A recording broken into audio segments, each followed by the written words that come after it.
မြန်မာနိုင်ငံအိမ်ချမ်းမြေဝန်ဆောင်မှုအသင်းဗဟိုရဲ့ရန်ကုန်တိုင်းဒေသကြီးအိမ်ချမ်းမြေဝန်ဆောင်မှုအသင်း Yangon Region Real Estate Service Association YRESA 2025 Annual General Meeting AGM နှစ်ပတ်လည်အသင်းသားစုံရင်စည်းဝေးကိုအောက်တိုဘာလ3ရက်နေ့ကရန်ကုန်မြို့လှိုင်မြို့နယ်ပြည်လန်းရှိ Lotte Hotel မှာကျင်းပခဲ့ရာတိုင်းဒေသကြီးဝန်ကြီးချုပ်တက်ရောက်ပြီးအဖွင့်အမှာစကားပြောကြားခဲ့ပါတယ်။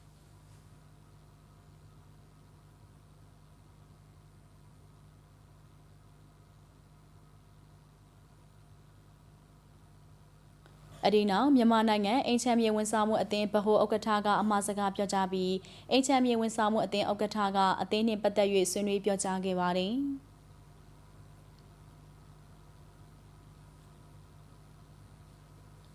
ဆက်လက်ပြီးအသင်းနှစ်ပတ်လည်အစည်းအဝေးခန်းစာနှင့်2024-2025ဘဏ္ဍာရေးရှင်းတန်းအားဖတ်ကြားတင်ပြကမြို့နယ်များအားစွမ်းဆောင်ရည်စုများကိုပေးအပ်ခဲ့ကြောင်းသိရှိရပါတယ်ရှင်။